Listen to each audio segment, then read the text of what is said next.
Eh, Buenos días, Javier Rodríguez. Estamos con el profesor titular de Historia Contemporánea en la Universidad de León. ¿Qué tal, Javier? Muy bien, buenos días, Luis, encantado. Le vamos a entrevistar brevemente sobre su investigación sobre el campo de concentración de San Marcos en León. Entonces, bueno, para quien no lo conozca, a ver si le puedes explicar brevemente qué es hoy en día en León San Marcos y qué fue en su día.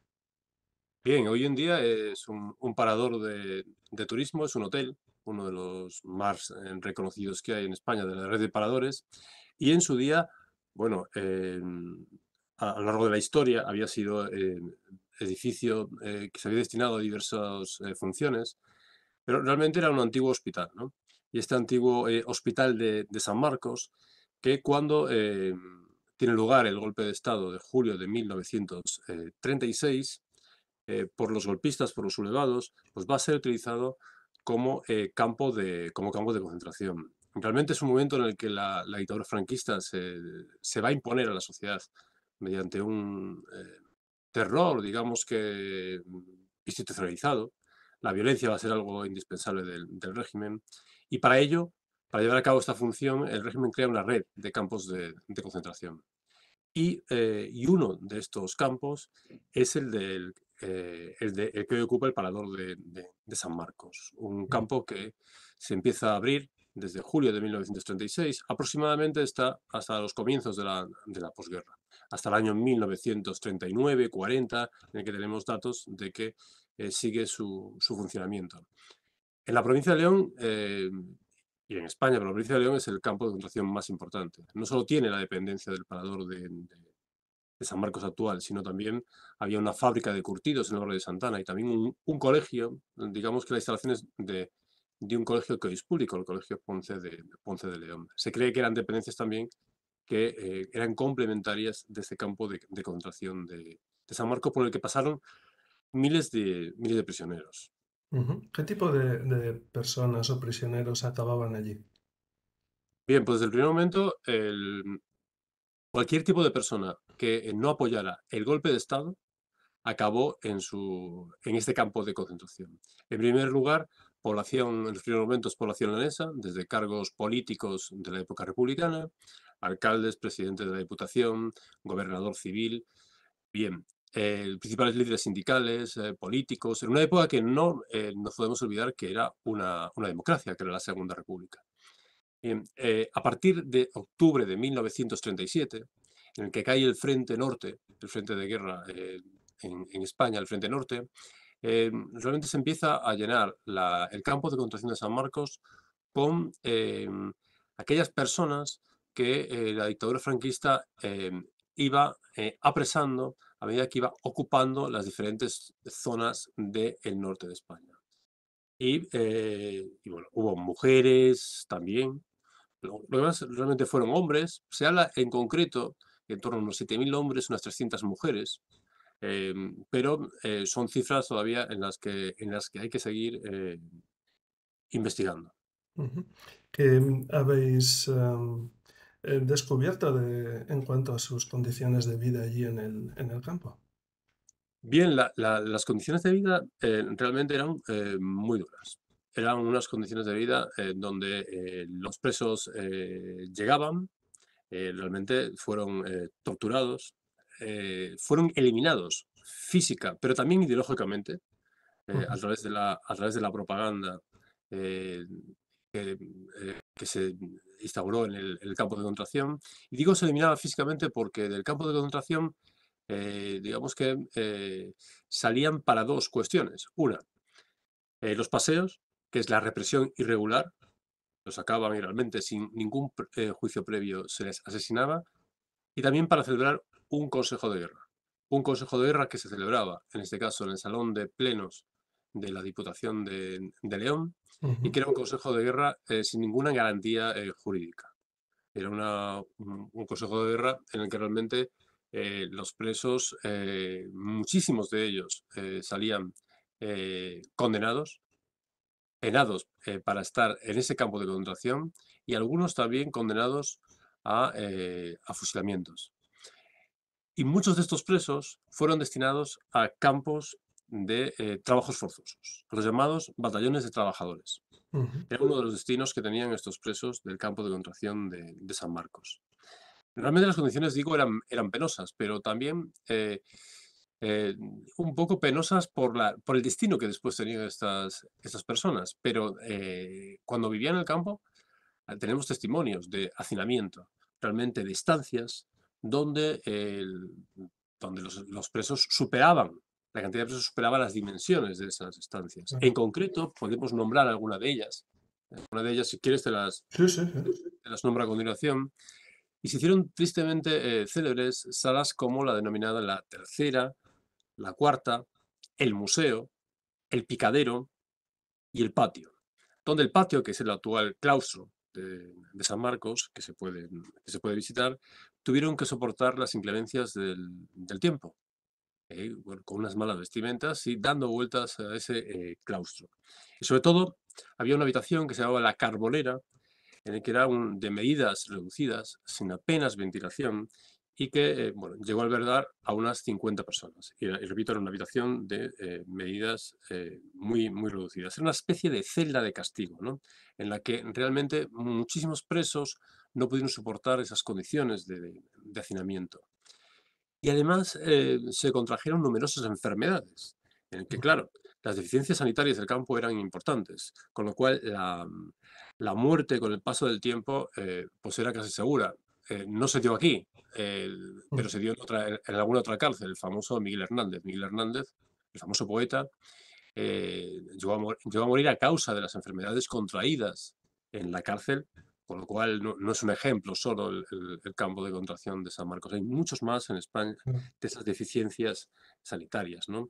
Y también, en realidad, bueno, se sometió a la persona a una degradación de su condición humana. Claro. ¿Tienes algunos testimonios de primera mano que hayáis podido recuperar?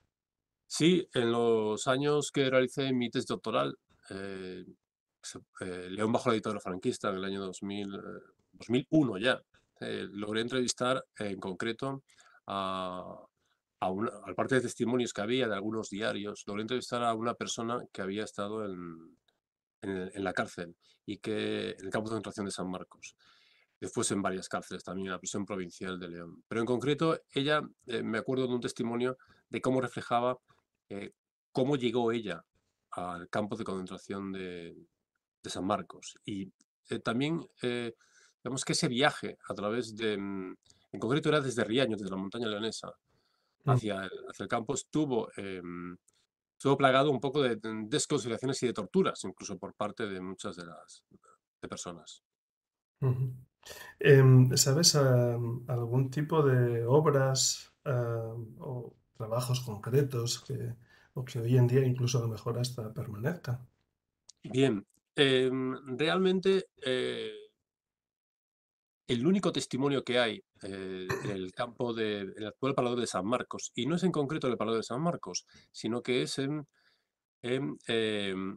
unas dependencias que tiene el Museo de León, justo pegadas al Parador de San Marcos, que se entra por la iglesia, y ahí dejó en su día el director del museo, Luis Grau, que tiene una gran sensibilidad hacia estas cuestiones, dejó una piedra de talco, una piedra de talco, de la mina de talco, en la que, bueno, con una, con una leyenda en la que reflejaba, y con un poema de Quevedo, haciendo alusión a tiempos atrás, en la que reflejaba cómo muchas personas habían penado en ese campo de concentración.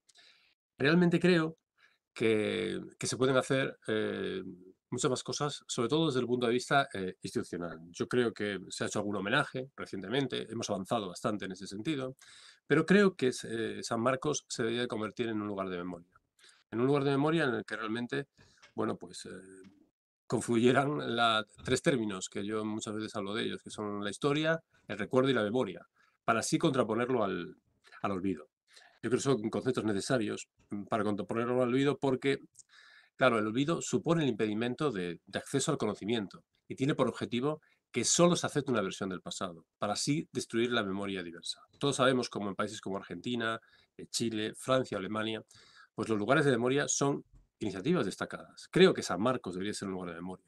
Mm, Cada uno de los campos de concentración y cárceles que funcionaron durante la dictadura franquista podían ser lugares de memoria. ¿Para qué? Para que ahí se explicara su significado y se reflexionara sobre sus consecuencias. Creo que la función de estos lugares de memoria debe ser el conocimiento riguroso de la historia.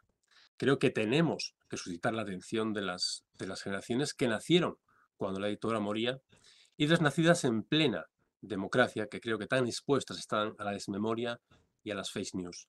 Yo creo que olvidar la historia de un mm, país es negativo, pero tergiversarla es todavía peor. ujú. Pues mira, me alegra escucharte estas palabras porque precisamente es un poco el sentido y el objetivo de esta publicación en la que estamos inmersos. Perdona que te lleve un poquito hacia atrás. Antes has hablado de un testimonio de ella. ¿Pensáis o habéis visto que las condiciones de las mujeres en estos campos puedan ser, habrían sido algo más complicadas, supongo? ¿O Sí, formaba parte incluso de equipos de trabajo o no?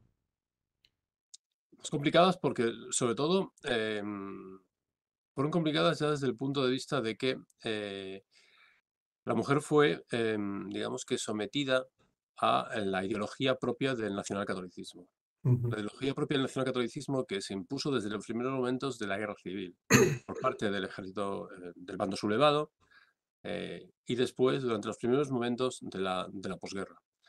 Es decir, la mujer jugó un papel diferente al hombre. Era visto por la dictadura franquista de una manera diferente. Y realmente todos sabemos que fue, bueno, sufrió humillaciones, incluso una muy, muy gráfica, ¿no? Como es el rapado del pelo, ¿no?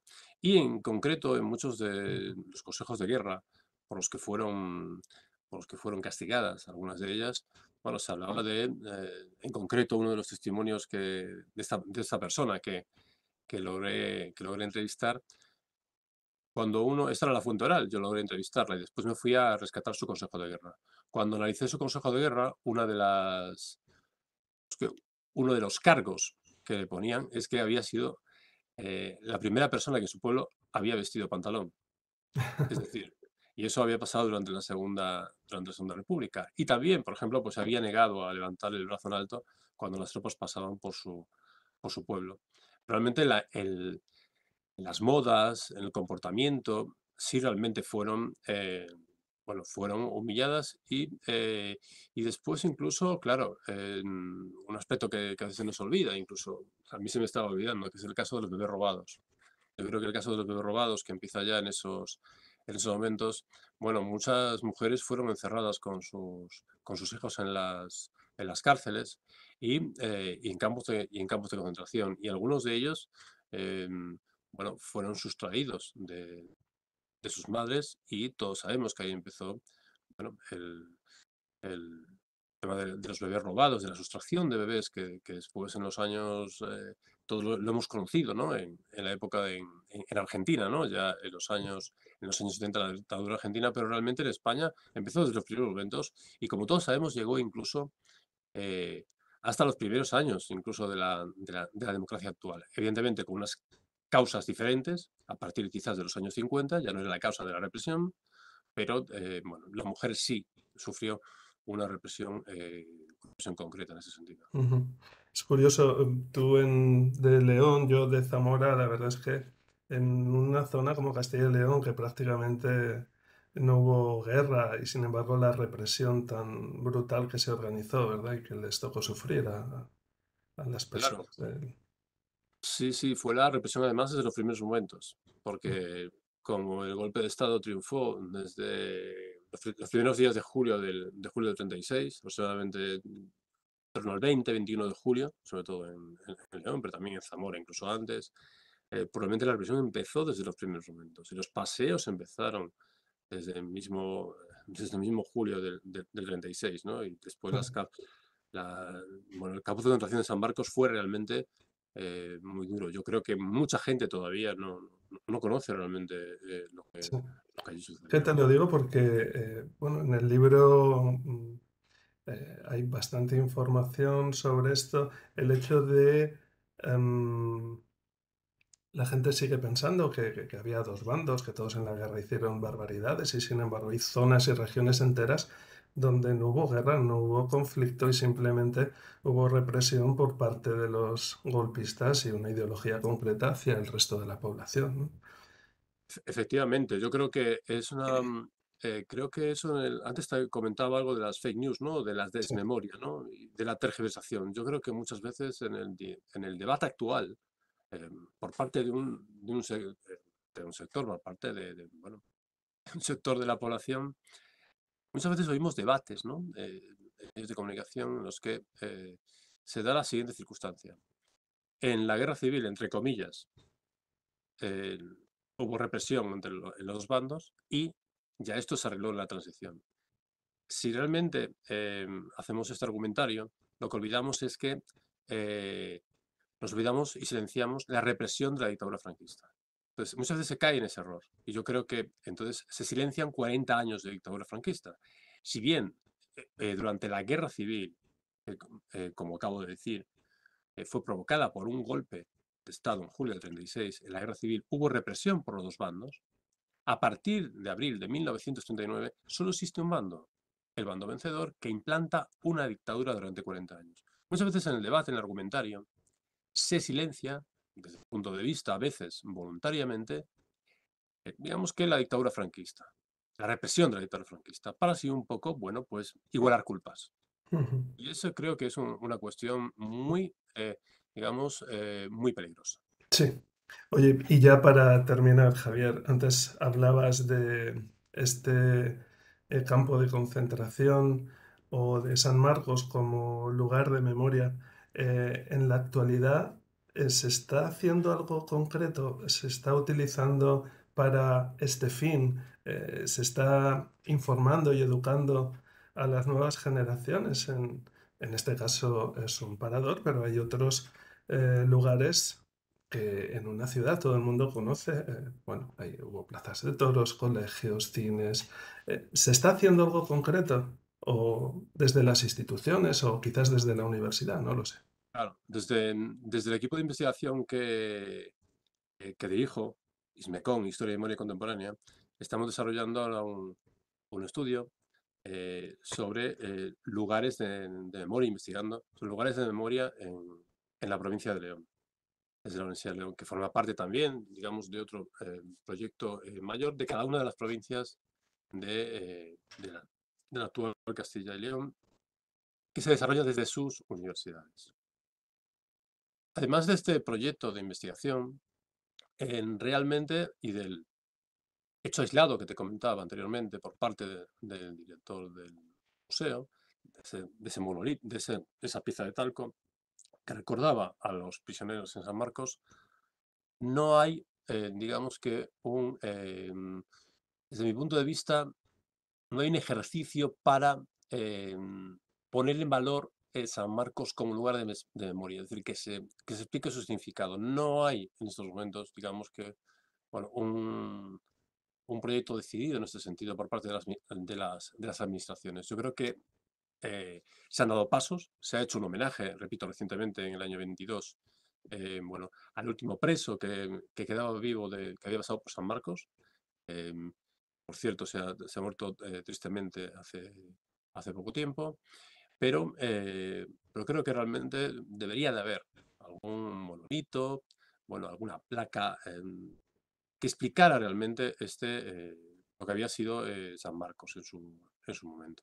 Ujú.